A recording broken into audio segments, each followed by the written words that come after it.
The latches pop open. The briefcase is full of papers, mostly song lyrics, and 3 reel-to-reel tapes. I shuffle through. A scrap of paper from one of those notepads that says, "Memo from the desk of," with Pete Drake's name and address on it. Pete played the steel guitar on Lay Lady Lay. He was also in the publishing game in Nashville when Daddy first tried to get something going with his songs. A huge Mother's Day card in a pink envelope from Sissy to Mama. Some of Sissy's early stabs at songwriting. A lyric to a song called "Livin' in the Sun," written in Daddy's hand. "I don't want no workday job making me a slave, nor some landlord telling me, 'Give me what you save.'" A song list written on yellow legal pad paper with 76 titles on it in Mama's handwriting. "Is anybody going to San Antone? Together again. I'm leaving it up to you. Brown-eyed handsome man."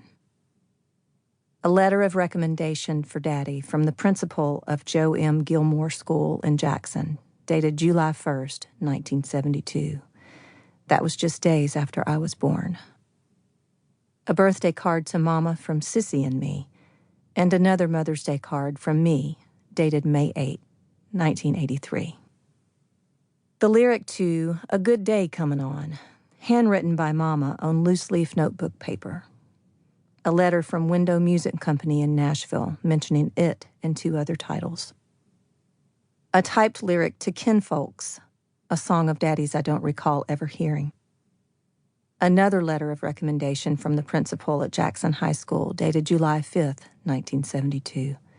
Frank Barbary, the same man who was principal when Sissy and I went to school in Jackson 12 years later. A business card with Huey P. Moe's name on it. He was a record producer and a pretty successful one, but went to jail for drugs and child pornography. I'm glad Daddy didn't take up with him. He did produce Wasted Days and Wasted Nights, so he had to have had some redeeming qualities. My second ex-husband says he's the only person who ever got a song back from Huey P. Moe.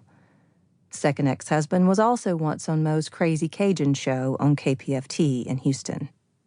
It's a small world, and there are only about 2 degrees of separation in the music business. Lyrics in manila envelopes sent registered mail to Daddy from Daddy. Copyrights. So many songs. Love songs, traveling songs, longing songs.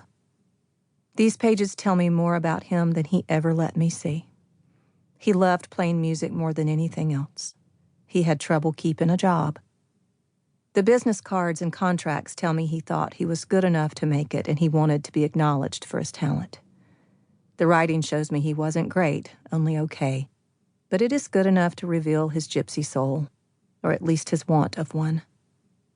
Am I to believe he had a tender heart buried underneath the misery he showed the world so much of the time? Of course I am. Of course I do. These papers are history, his and ours. Verses and choruses, dreams and plans. Magazines. I can hardly resist putting a shiny, aspirational periodical in my shopping basket when I'm at the store for something else. I wouldn't be surprised if she spent thousands of dollars on magazines during her life. I know I've spent at least that in mine.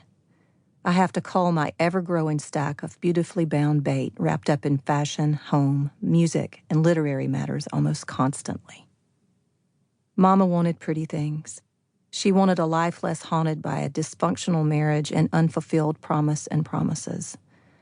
A life that gave her a car with working headlights, not ones that required her to jiggle the switch so they would come on again after they suddenly went off as we drove down the 2-lane, black-as-pitch highway on our 30-mile drive home at night. A life that gave her a nice house she wasn't embarrassed to have people see, instead of the one that always seemed to be in disrepair. A life that gave her a husband she could talk to, one without a drinking problem, a mean streak, and a death wish. A life that made her less depressed. Magazines are full of dreams. I don't know what hers were. Coffee cups. I have some pieces from a set of china that belonged to Mama. It isn't by any means fine.